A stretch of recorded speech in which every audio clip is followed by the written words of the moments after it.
شتم الجمهور. محمد السادات ده مش جمهور.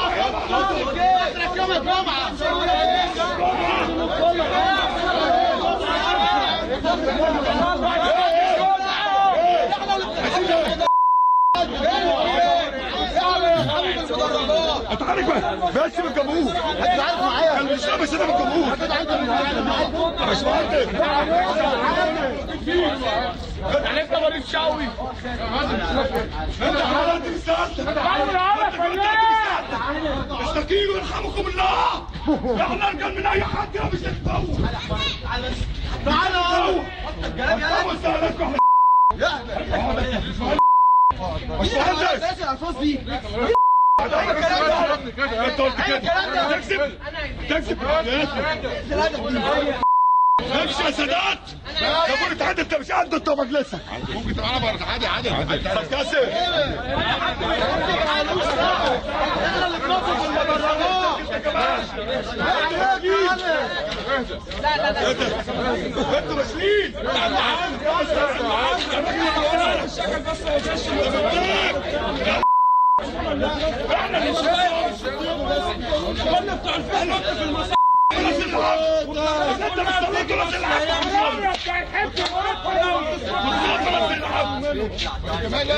يا ابني سجل معايا.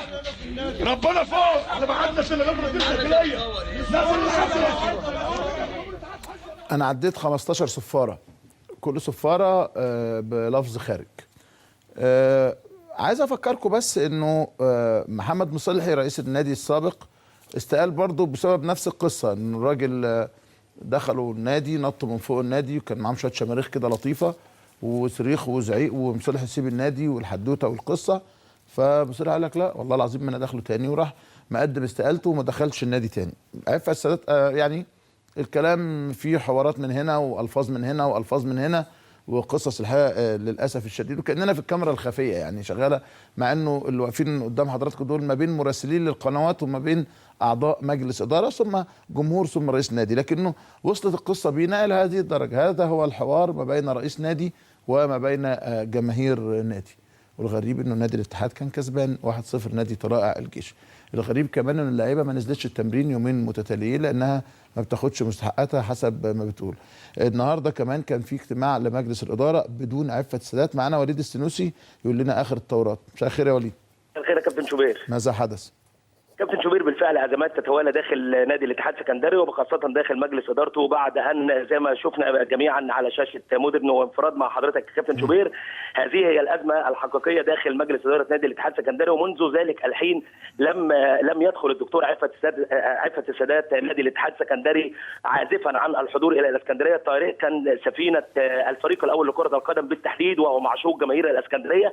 الازمه تتلخص في شيئين كابتن شوبير، هي 3 استقالات تقدم بها الاستاذ هشام حسن والاستاذ حازم الرجال ووائل الرفاعي. واليوم عقد الدكتور سمير عبد الحميد نائب رئيس النادي جلسه مجلس اداره طارئ لبحث اخر الامور. والمفاجاه المذهله هي تقدم مجلس الاداره بالكامل برئاسه النائب حاليا سمير عبد الحميد باستقاله جماعيه. وخليني اقول لك كابتن قبل ما اديك الدكتور سمير عبد الحميد وهو جنبي داخل مجلس اداره النادي، خليني اقول لك الازمه تفجرت بالامس بعد دخول الفريق الاول لكره القدم في معسكر مغلق اعده الدكتور سمير عبد الحميد نائب رئيس النادي بالامس للكابتن احمد ساري واللاعبين في احد الفنادق بالاسكندريه. ولكن بعد اجتماعه باللاعبين طالبوه بصرف المستحقات الماليه المتاخره من جانب الدكتور عفة السادات رئيس النادي، وبالاضافه الى مكافاه مباراه الجيش التي فاز فيها الفريق.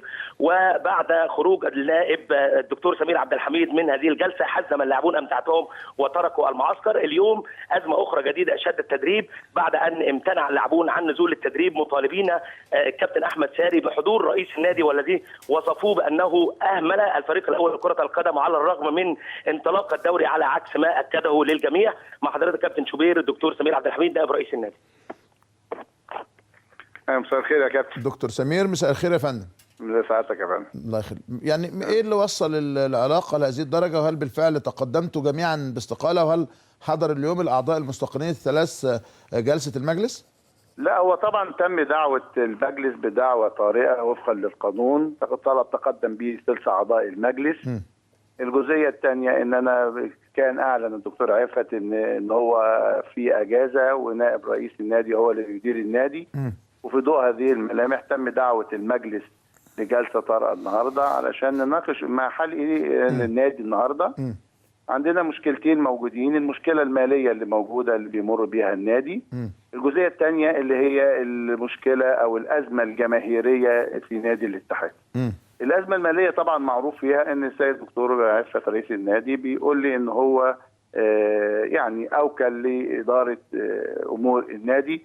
طبعا امور النادي معروف ان الانديه الرياضيه والانديه الانشطه والجماهيريه دي ان حاجات ماليه ما بيبقاش فيها ان احنا بنشيلها بالجزء الاداري. الجزء الاداري من السهل واليسير ادارته، لكن الازمه الماليه من الصعب ادارتها، وخصوصا ان احنا عندنا مستحقات لدى الفريق الاول لكره القدم ولدى الباسكت ولدى كره السله وفريق الطايره.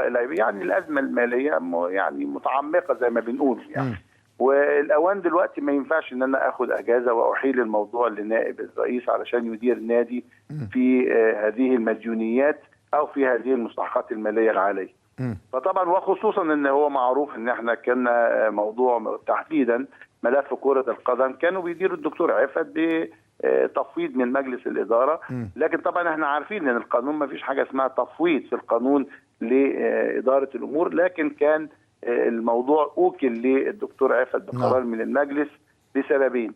السبب الاول ان الدكتور عفت كان يمتلك الخبره في مجال كره القدم، ان هو عنده خبره ان هو باختيار اللاعبين والانتقائهم واجراء التيسيرات اللي موجوده. الجزئيه الثانيه كانت ترتبط بان الدكتور عفت عنده القدره على التمويل وتنفيذ المتطلبات. تمويل من جيبه ولا منين؟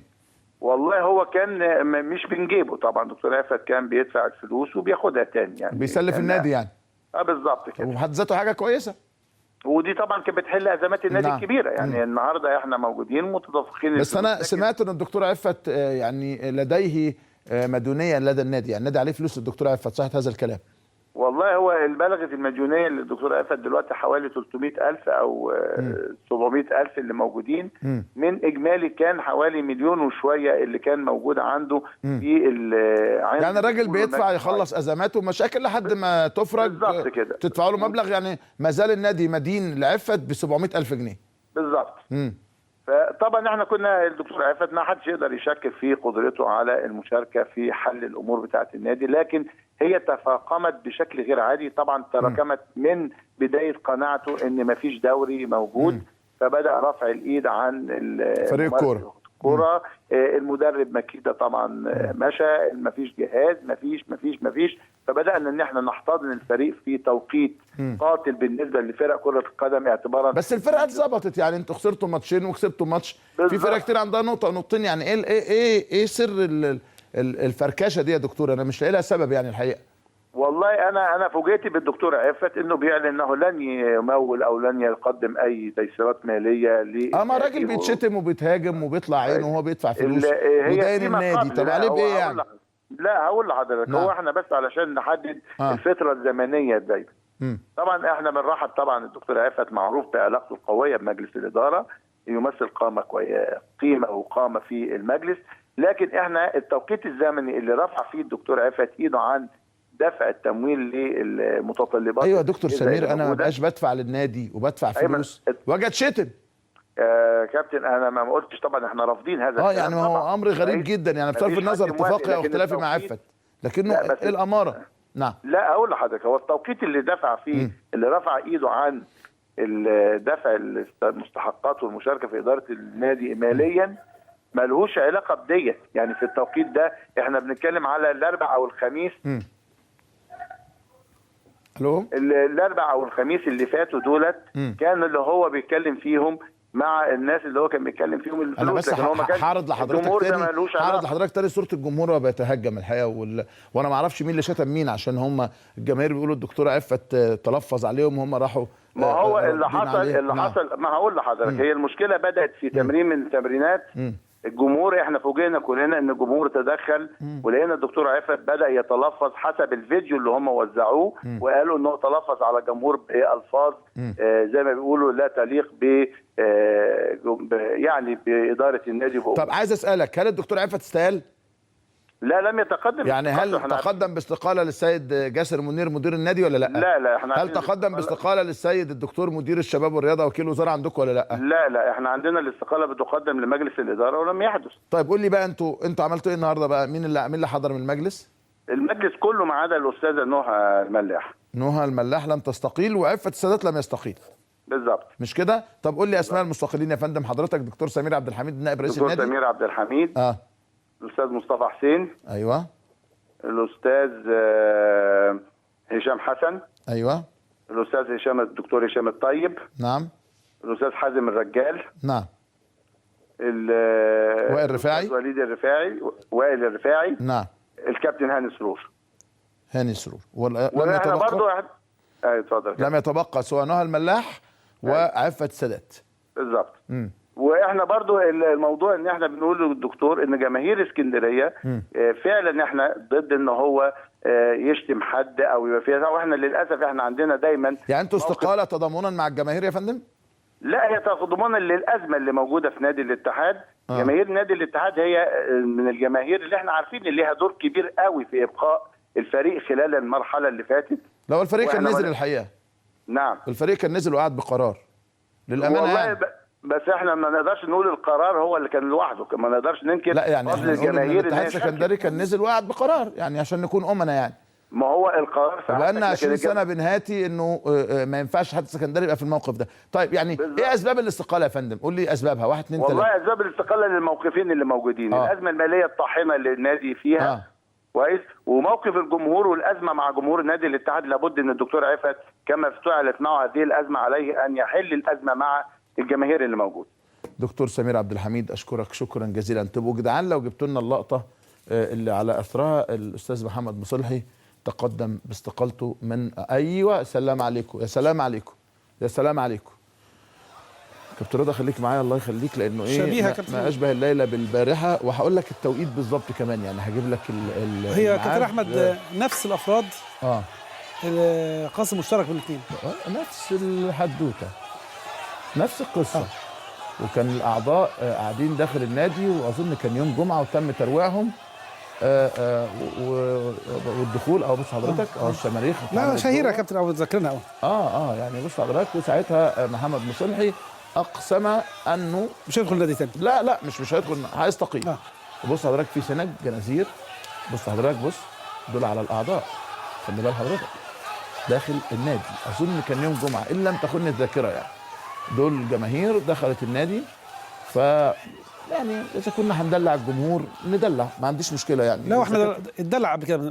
لا اتدلع هم كلهم مثلهم الاعلى صباح يا دلع يا دلع دلع. هو الغريب يا كابتن احمد ان الاحداث بتاعت النهارده دي بعد فوز غالي قوي على طلائع الجيش. هيفضل يدفع ليه يعني عشان يعني واحد دافع 700,000 جنيه من جيبه ولا دافع 70 جنيه فالنهارده. طب انا اسف مش عايز اقول لفظ عيب ان انا اقوله يعني اللي هو حسن او مش عارف وانا ايه يعني مش هقوله لكنه طب وبعدين يعني انا بصرف يعني بيسلف كان داين النادي ب1.5 مليون وبعدين دفعوا له لسه النادي عليه له 700,000 جنيه.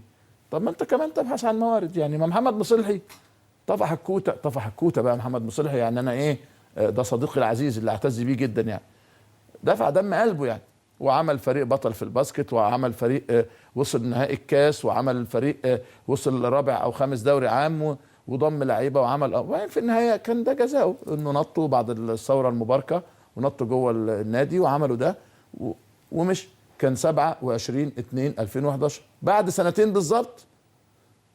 بالظبط عرفت عايز يمشي. خلينا نذكر ولم يستقيل يعني ان الاتحاد السكندري بقي بقرار يا كابتن وليس بنقاط.